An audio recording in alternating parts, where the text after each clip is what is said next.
How to properly season your cast iron pans today on Everyday Ready.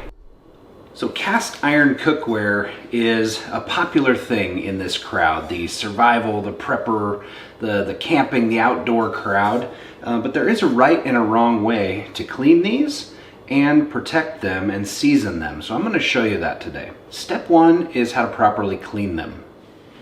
All right, it is a common misconception that you can't use soap on these products. Now, once they've been seasoned and you're using them regularly for cooking, you don't really want to clean them using soap. You can use a very mild soap solution or baking soda or something like that. But when you're about to season them, it's absolutely okay to get them wet, put a little bit of soap in there and scrub. So really, just scrub them down, make sure you're getting all the junk off of there, food that's been caked on. One tip is you can use a plastic scraper, kind of like this, to scratch off that built-in stuff, that built-on gunk and food that's been put on there. All right, get all the way around the edges, make sure everything is nice and clean. Make sure you rinse it really, really well.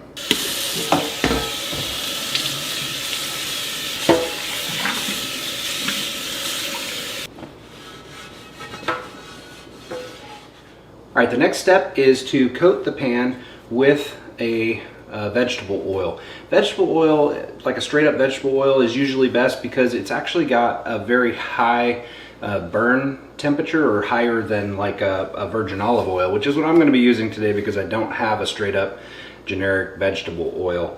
I've got the virgin olive oil. It's just got a lower burn temperature, so all I'm going to do is adjust my temperature and my time in the oven so I don't fill my house with smoke. So I'm going to spray a thin coat on there, and then I'm going to use a towel to just wipe it all in and make sure it's covered nicely. You're going to do the outside and the inside.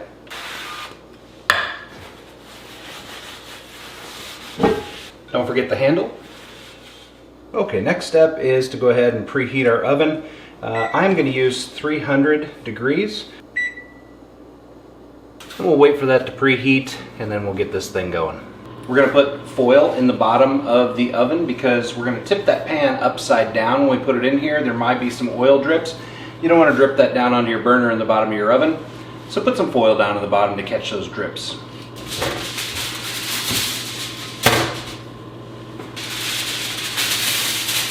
All right, our oven is preheated. We set it to 300 degrees. We're going to leave it in for about an hour to an hour and a half. This is where it'll vary. Some people say put it up to as high as like 450 degrees and leave it in for an hour. Again, it comes down to the type of oil you use. If you get an oil too hot, it burns, it starts smoking, right? You don't want to fill your house with smoke. So for me, I tend to go with a lower temperature and just leave it in for a little bit longer. I'm going to start with an hour and we'll go from there, but you do want to put it in upside down so that any drips get caught by your tin foil in the bottom.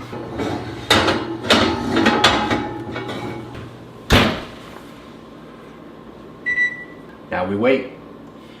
So while we're waiting on that other pan in the oven, I thought it would be good to just point out, how do you know when your pan is in need of being seasoned?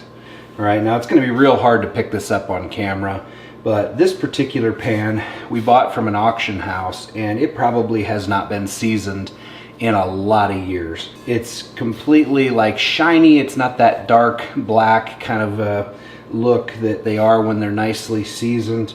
It's kind of got some spots that look like they are starting to rust, particularly on the back. There's just some spots in here that have some rust on them. And the overall condition of the pan is such that you can just kind of tell it doesn't have that good oil base built into it.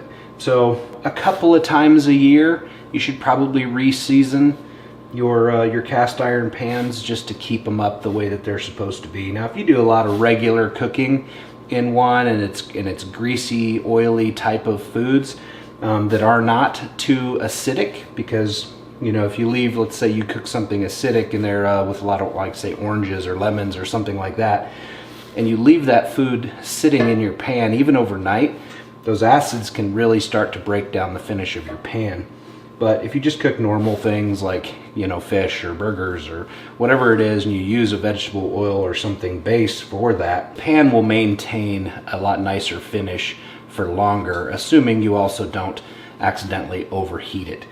One mistake that people often make with cast iron cooking is they get their temperature too high. You know, on a standard, say, aluminum pan or something like that, Teflon pan, when you're cooking something, and if you would normally have to put that pan up towards the high end of the flame as you're cooking, on a cast iron pan, consider cutting that in half, maybe down to a medium or even further, because once this pan heats up, it retains a lot better heat than a standard pan, and so that's why it's really easy to burn things and to overheat a cast iron pan. So I'm going to throw that tip your direction. All right, I don't know if you guys can see that or not, but we've got just kind of some wet spots from the oil still kind of built up on there, so we're going to need more than an hour, so we're going to keep it rolling here. All right, so I ended up baking for about an hour and a half at 300 to 350 degrees, and to be completely honest, I am not super thrilled with the results. The bottom down inside looks fine, and the outside of the pan that doesn't usually get, you know, cooked on food and things looks fine and kind of restored. But up here on the sides of the pan, I've still got some discoloration that I was honestly expecting for that to kind of just get re-seasoned and go away and just kind of bring back that completely black, you know, almost like new look. Now ultimately, it's a re-seasoned pan. The oil is soaked in well and evenly, and everything is back to usable normal, let's just call it.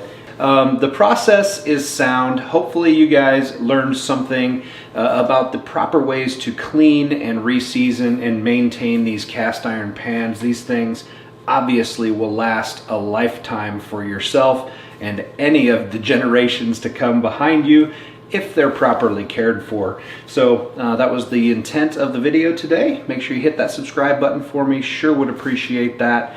Guys, again, I know it's a little bit of a fringe topic, but it is about being everyday ready for the adventures you choose and the emergencies you don't.